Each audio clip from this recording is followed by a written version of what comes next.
With the advent of Chapter 5 Season 1 and the medallions in Fortnite, I want to talk about a very fun topic today. What is the strongest possible loadout that a Fortnite player could ever construct across all the seasons? If current players capture all 5 medallions and some other weapons, they become pretty unstoppable. But I think there have been some even grosser loadouts in the past of Fortnite. So let's jump right into this topic with some of my admittedly biased points. Before I get into this top 5, here are some honorable mentions that almost made the charts. Some of the possible loadouts from seasons 1 through 6 were pretty dang strong when you consider that double pump existed. However, I just thought that none of these seasons could particularly edge out any of the other winners in my list. As hinted in the intro, current season loadouts are actually very strong.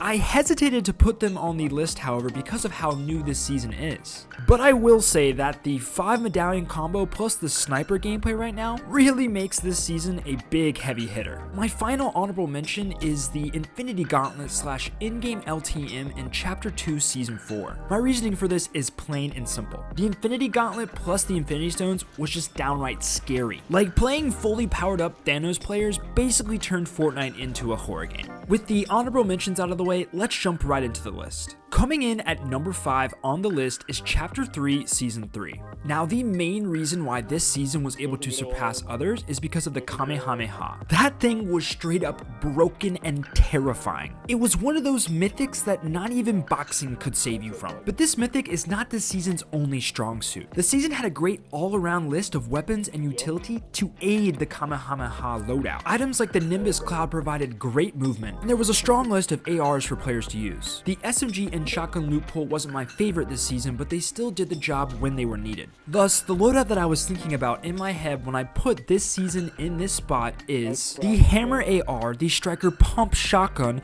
the Kamehameha, the Heavy Sniper Rifle, and Slurpfish. Crashing into the 4 spot is Chapter 2 Season 4. Again, this one has another pretty simple reason, and that's the Power Mythicals. While not all of these mythicals were incredible, I specifically remember both Doom's and Iron Man's mythicals being pretty dang annoying. However, the remainder of the loot pool in this season really drags down its ranking. Honestly, it barely made the list because it had some decent options in some key categories like snipers. I decided to put it past Chapter 3 Season 3 because of the options you have at the Power Mythical level. But if I had to reduce this down into one loadout, it would be the Scar, the Spaz, the Bolt Action Sniper Rifle, Slurpfish, and Iron Man's Unibeam. Coming in at the 3 spot is another Chapter 2 season, and honestly, there were a lot of seasons in Chapter 2 up for contention for some of these spots, and pretty much all of them were being carried by some pretty overpowered mythics. And my pick here for spot number 3 is honestly probably the most egregious example of this, and that is Chapter 2 Season 7. I cannot fathom how the Pulse Rifle made it into this game. It literally melts. This thing haunted me so much that if I heard it in the distance, I automatically assumed the game was over. Like, there was just no chance I was winning that match. This thing is so overpowered that if this video was instead just a weapon from each season, this would probably be the top of the list. And I can pretty confidently say that the supporting cast of weapons and items around the Pulse Rifle are pretty much the best that we've had yet. But seriously, this weapon is so good that I could confidently just leave out an entire category of weapons, whether it's short range or long range, for the loadout. Thus, my ideal setup for this season would be the Pulse Rifle, the Chug Cannon,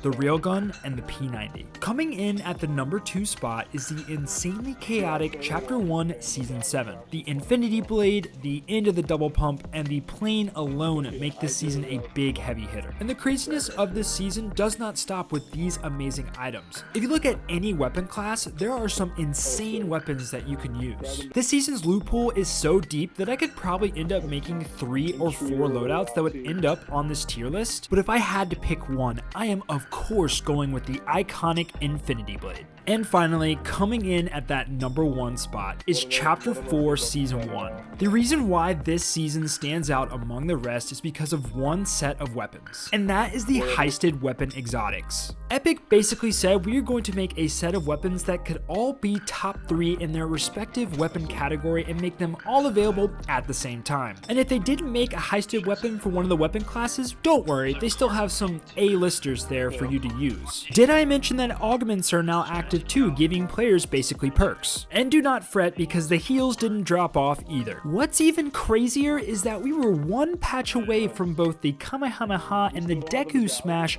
from overlapping with these insane weapons. In conclusion, give me a loadout from this season and I'd feel confident that I could win in any season. Of course, I still gotta make that ideal loadout for this season, so here it is. Give me the heisted explosive AR, the heisted breacher shotgun, the heisted run and gun SMG, the heavy sniper rifle, and the chili chug splashes. For me, that is the king of all Fortnite loadouts if the weapons must stay season specific. And that is also the end of this video. If you have any questions or comments, or you really think I just got something straight wrong, please tell me down in the comments below. If you have any future suggestions for video ideas or other things, you can put those down there too. But most importantly, thank you so much for watching, and I hope you have a great day.